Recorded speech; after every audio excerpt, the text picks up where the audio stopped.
Amir was 12 years old when he learned that childhood could end in a single night. The hospital corridor smelled of disinfectant and fear. White lights flickered above, and the walls felt colder than the winter outside. Amir sat on a narrow bench, his feet not touching the floor, swinging slightly as if he were still a child waiting for school to end. But school felt like a lifetime ago. Inside the room, machines beeped softly. His father lay on the bed, thinner than Amir had ever seen him, his skin pale, his breathing shallow. Just a few days earlier, his father had been strong lifting heavy sacks at the market, laughing loudly, promising to buy Amir a bicycle once things got better. Soon, his father always said. Just a little more patience. Now, that word soon felt cruel. Amir's mother stood beside the bed, her eyes swollen from crying, her hands trembling as she adjusted the blanket again and again, as if that small act could protect him from what was coming. She didn't speak much. She didn't need to. Her silence screamed louder than words. When the doctor finally left the room, he avoided their eyes. That was when Amir felt something shift inside him, a quiet understanding that no one had explained but his heart already knew. His father slowly opened his eyes and looked at Amir. "Amir, come here," he whispered. Amir stood up, his legs shaking, and walked to the bedside. His father's hand reached out, weak, rough, familiar. It was the same hand that had held his when they crossed busy roads, the same hand that had guided his pencil when he first learned to write his name. His father squeezed gently and said the words that would follow Amir for the rest of his life. "Be strong, you are the man of the house now." Amir didn't fully understand what that meant. How could a 12-year-old be the man of anything? He wanted to ask questions. He wanted to say he was scared. But the look in his father's eyes stopped him. It wasn't fear, it was trust. Amir nodded. That night, the machines went silent. And so did something inside Amir. The days after the funeral blurred together. People came and went, offering condolences, whispering prayers, leaving plates of food that slowly went cold. Everyone told Amir the same thing. "You're very brave for your age." But bravery wasn't something he chose. It was something forced upon him. When the house finally grew quiet again, reality settled in like a heavy shadow. His mother stopped singing while cooking. Bills stacked up on the small wooden table. The bicycle promise disappeared, replaced by unanswered questions about rent, school fees, and groceries. One evening, Amir overheard his mother crying in the kitchen. She tried to stay quiet, but walls in small houses listen carefully. "We'll manage," she whispered to herself. "We have to." That night, Amir couldn't sleep. He stared at the cracked ceiling, replaying his father's words over and over. "You are the man of the house now." The next morning, he made a decision. After school, instead of playing cricket with his friends, Amir stood near the traffic signal holding a small cooler filled with water bottles. His hands shook the first time he called out, "Cold water, cold water." Cars passed. People ignored him. Some looked away as if his struggle was contagious. But then someone bought a bottle. And then another. When Amir returned home with a few crumpled notes in his pocket, his mother froze. "Where did this come from?" she asked. Amir placed the money on the table and said softly, "I can help." She tried to protest. She tried to stop him. But when she saw the determination in his eyes, the same look his father once had, she broke down and hugged him. That night, Amir studied by the dim light of a flickering bulb, his fingers sore, his mind exhausted. Outside, laughter echoed from children playing in the street. Inside, a boy learned how heavy responsibility could feel. Days turned into months. Amir woke up early, went to school, worked after class, and studied late into the night. He learned how to calculate change quickly, how to read people's faces, and how to swallow disappointment without complaint. Sometimes, When exhaustion took over, he wondered if his father would be proud or if he would feel guilty for leaving him with such a burden. But every time doubt crept in, Amir remembered that hospital room. The hand in his. The promise unspoken but understood.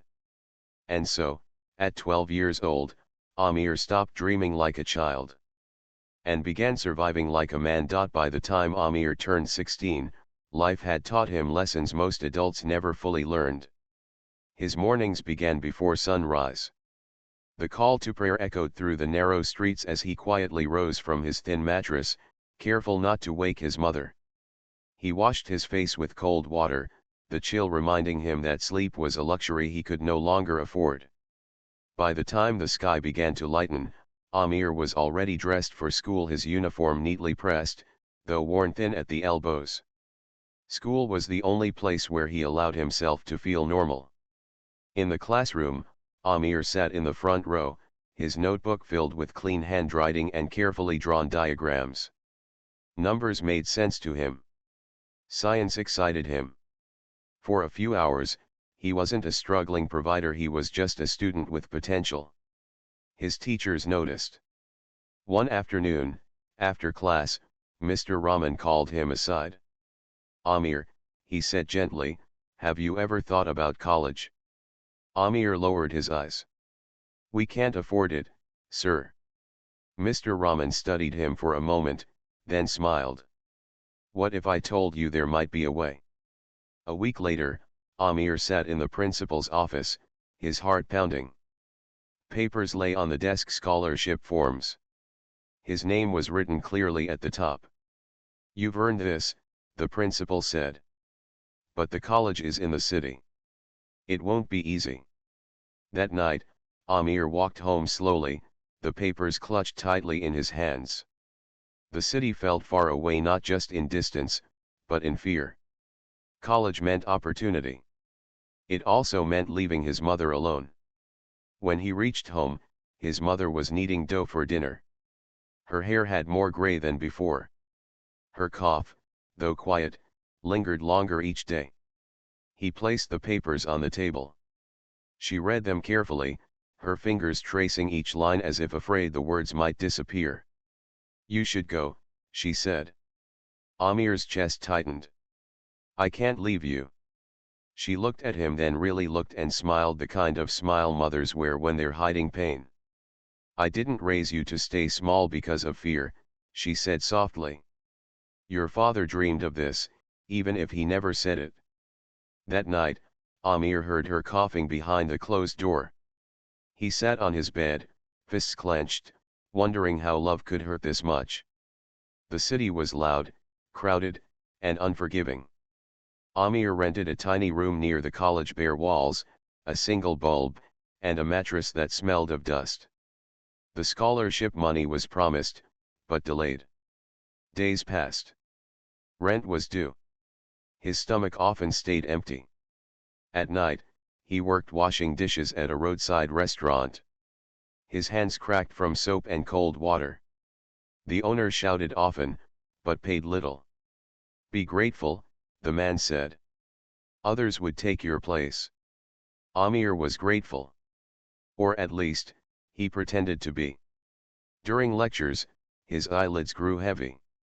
He fought sleep like an enemy. He reminded himself why he was there. "This is the sacrifice," he thought. "This is the price of change." One evening, as he counted the few coins in his pocket, he realized he couldn't afford the bus ride home for the weekend. He sat on the steps outside the college, watching students laugh with friends, call their parents, plan futures that felt effortless. He pulled out his phone and stared at his mother's name. He didn't call. He didn't want her to hear the hunger in his voice. Months passed in quiet struggle. Amir sent most of his earnings home, keeping almost nothing for himself. His mother insisted he stop. "Take care of yourself," she said over the phone. He smiled even though she couldn't see him. "I am." But one night, exhaustion finally won. After working late, Amir collapsed on his mattress, his body trembling, his vision blurred. He hadn't eaten properly in 2 days. The scholarship still hadn't arrived. For the first time since his father's death, Amir whispered into the darkness. "I'm tired." He wondered if sacrifice was supposed to feel this lonely. Yet, deep down, he knew something else too. Some dreams demand everything before they give anything back. The city seemed endless. Concrete walls, flashing neon signs, and the roar of traffic pressed in on Amir from all sides. Every day felt like a battle, a test of endurance he never asked for. One rainy evening, after 12 hours of work and study, Amir stepped onto the slick pavement. Rain soaked through his thin jacket, dripping into his shoes. The wind cut across his face like knives. Yet, he kept moving, forcing his legs to carry him home, carrying books and dishes in a single hand. His stomach ached. Hunger gnawed at him relentlessly, a sharp reminder that life hadn't become easier, only heavier. That night, he arrived at his tiny room, drenched and shivering. The flickering bulb barely lit the room, and the damp mattress offered no comfort. He dumped his wet clothes on the floor, too exhausted to even hang them. He sank onto the bed and let out a long sigh, one that carried months of fatigue, fear, and silent despair. Amir tried to study, forcing his eyes onto his textbooks, but the words blurred. He rubbed his temples. He had dreams, big dreams, but the weight of reality pressed down like 100 invisible hands. Suddenly, the scholarship office called. Amir's stomach flipped with hope. But the voice on the other end was cold, mechanical. "There's been a delay. We will notify you when the funds are released." Amir closed his eyes. He felt the floor tilt beneath him, the world narrowing into a single point of frustration and helplessness. He walked out into the rain, unable to stay in the room that had become a prison. The streets were empty except for the occasional car splashing through puddles. His hands were numb, his feet soaked. And yet, he kept walking, as if movement alone could erase the ache inside. Hours passed. Amir had no destination. His body finally gave out. He collapsed on the wet sidewalk, the rain mingling with the tears he had fought to keep inside for so long. He thought about his mother. About the sacrifices she had made. About the promises he had made to himself. Was it all worth it? He felt anger bubble inside him, a bitter mixture of guilt, frustration, and exhaustion. How could a boy his age carry the weight of a lifetime? How could life be so cruel? For the first time, Amir allowed himself to cry, not the quiet tears he had shed silently at night, but the kind of cry that breaks something inside. A cry that shakes your body and soul, leaving you raw and exposed. He stayed there for what felt like hours, soaked, shivering, and broken. Passers-by hurried past, indifferent. Some looked down, some didn't. The world didn't stop for him. It never did. And yet, in the darkness, a small flicker of hope remained. A voice, soft but firm, cut through the rain and noise. "Hey, are you okay?" Amir lifted his head and saw an older man approaching, umbrella in hand. The man was retired, carrying no judgment, only concern. He helped Amir to his feet, guided him under the umbrella, and walked with him to a nearby bench. They sat in silence for a few moments, listening to the rain. "I've seen life knock people down," the man said quietly. "And I've seen it crush them completely. But the thing about life, you either let it define you, or you let it prepare you." Amir looked at him, confusion and exhaustion etched into his features. "What do you mean?" he asked weakly. "Pain doesn't mean you're losing," the man said, placing a hand on Amir's shoulder. "It means you're being prepared. Life is teaching you strength, patience, and courage. You don't see it yet, but one day, it will make sense." Amir nodded, unsure whether to believe him. But in that brief encounter, something shifted. A small seed of hope planted itself amid the storm of his life. That night, Amir returned to his room, soaked but alive. He curled up on the mattress and thought about his father, his mother, and the promise he had made years ago. His body ached, his mind was heavy, but he realized he couldn't give up. Not yet. Not when he had already sacrificed so much. Sometimes, the fall is necessary. Sometimes, you must hit rock bottom before you can rise. And for Amir, that night marked the lowest point, a fall so deep it could have ended his journey. But it didn't. It became the turning point. Because pain, when endured, can transform into resilience. The next morning, Amir woke to a gray, rain-soaked city. The night storm had left puddles in the streets, and the chill lingered in his tiny room. His body ached from exhaustion, and his spirit felt frayed, but somehow, he had survived. He forced himself to get up, wash his face, and attend classes. Every step felt heavy, every breath measured. The scholarship money was still delayed. The rent was overdue. Hunger still lingered. And yet, something inside him refused to break completely. Later that afternoon, while sitting under the college's courtyard tree, Amir noticed an older man watching him. It was the same stranger from the rainy night, the one who had offered him shelter and kind words. He approached cautiously, carrying a small thermos. "You need to eat," the man said, handing him the warm tea. "You can't pour from an empty cup." Amir hesitated, but the warmth of the tea spread through him. It was simple, ordinary, but for the first time in months, it felt like care. Not pity. Not charity. Care.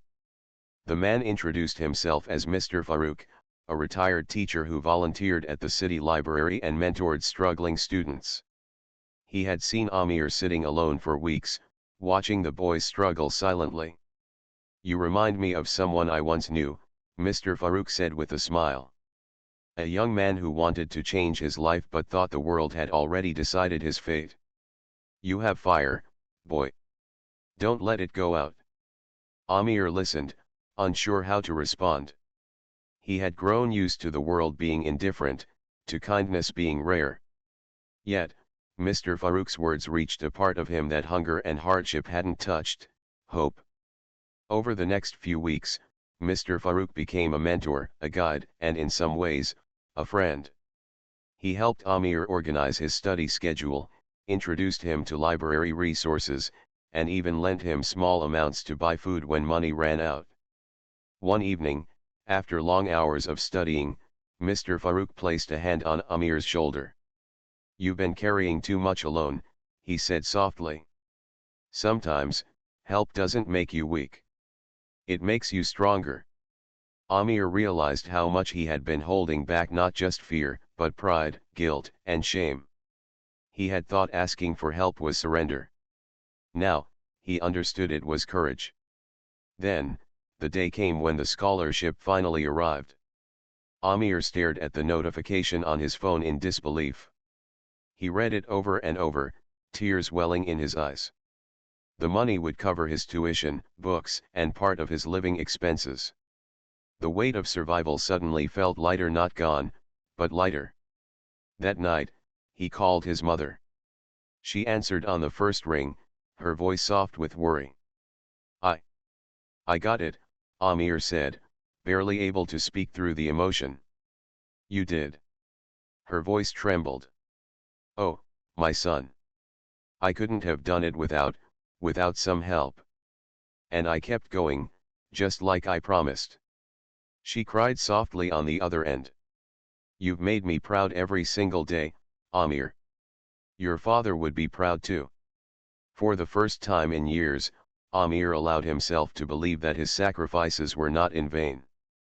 The nights spent working, the hunger, the tears, all of it had shaped him into someone stronger, wiser, and more determined. Amir threw himself into his studies with renewed energy. He excelled academically, participated in projects, and started planning his future with intention instead of survival. Every challenge reminded him of how far he had come. Every small victory felt monumental. But the city still tested him. Some days were harder than others. Food shortages, broken machines, and delayed payments threatened to overwhelm him again. Yet now, Amir faced each obstacle differently. He had survived rock bottom. He knew that no storm could last forever. And through it all, he kept his father's words close. Be strong, you are the man of the house now. Only now, he understood what they truly meant. Strength was not just enduring pain, it was rising above it, learning from it, and refusing to let it define you. Amir's life was changing, slowly but surely. The hopelessness that had once threatened to consume him was replaced by determination. And although the future was still uncertain, for the first time in a long time, he could see a glimmer of light ahead. Because sometimes, the turning point isn't sudden. Sometimes, it arrives quietly through a stranger's kindness, a mentor's guidance, and a small victory that restores your faith in yourself. Amir was ready to take the next step. Not for himself alone, but for the promise he had made years ago to the man who had entrusted him with his legacy, and to the mother who had silently sacrificed everything. After 10 long years, Amir finally returned home. The city had given him education, struggle, and lessons in resilience.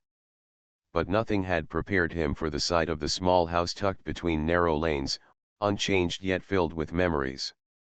The paint on the walls had faded, the windows bore dust, but the home itself, his home, still stood. His heart raced as he approached the door. Each step felt heavier than the last. He thought of the countless nights he had spent away, studying, working, sacrificing. He remembered the hunger, the exhaustion, the tears. Every hardship had led him here, to this moment. When he knocked, the door opened slowly. His mother stood there, older now, her hair streaked with gray, her hands trembling slightly. But her eyes bright, warm, full of love locked onto his, and Amir felt a wave of emotion he couldn't contain. "Mother," he whispered. She opened her arms, and he stepped inside. For a long time, they didn't speak. They simply held each other, letting the years of struggle and distance dissolve into a single embrace. Finally, Amir stepped back, holding something behind his back. It was his college degree, polished and framed, the culmination of years of sacrifice, hard work, and unyielding determination. He placed it gently in her hands. "This belongs to you," he said softly, tears glistening in his eyes. "Every success I've achieved, every moment of endurance, it's all because of you." His mother ran her fingers over the frame, touching the embossed letters of his name and the college's seal. Her eyes filled with tears, and a soft smile formed on her lips. "My son, my brave son," she whispered. "I always knew. I always knew you would keep your promise." Amir sat beside her, taking her hand in his. He remembered the nights he had spent crying silently, feeling powerless. He remembered the rainy street where he had collapsed, feeling the weight of the world pressing down on him. He remembered the words of the stranger who told him that pain is preparation. And now, all those moments, the suffering, the fear, the loneliness, made sense. They had led him here, to this home, to this moment of fulfillment and peace. That night, as they sat together, his mother leaned back in her chair and closed her eyes. She smiled faintly, a serene calm washing over her face. Amir noticed her breathing slow, her hand slipping slightly from his. He held her tightly, realizing that this time, he was the one to protect, comfort, and carry her. When she passed away quietly in her sleep that night, Amir felt a deep ache, but not just of loss. It was the ache of completion. Her journey, her sacrifices, and her love had not been in vain. He had fulfilled the promise he had made so many years ago, and in doing so, he had honored both his mother and his father. Amir cried not just from grief, but from relief, love, and a profound understanding of life. Every hardship, every tear, every lonely night had led to this moment of closure. He stayed by her side until the morning light filled the room, the soft golden rays illuminating the small, humble home. And in that quiet, sacred space, he felt a sense of peace he had never known. He whispered a promise to himself. I will live fully, love deeply, and honor their sacrifices every day. Amir left the house that morning, not with sorrow, but with purpose. He walked through the streets he had once struggled in, the city that had tested him, and finally, the world that had shaped him. He carried his mother's love, his father's legacy, and his own resilience in his heart. Sometimes, life breaks you. Sometimes, it tests you beyond what seems bearable. But sometimes, if you endure, if you keep promises, and if you never give up hope, it rewards you with a moment that makes every hardship worth it. And for Amir, that moment was here. He had survived. He had fulfilled his promise. And in that fulfillment, he discovered the true meaning of love, sacrifice, and strength. The tears he shed now were not just for loss, they were for life, for hope, and for the enduring power of the human spirit. Broken heart.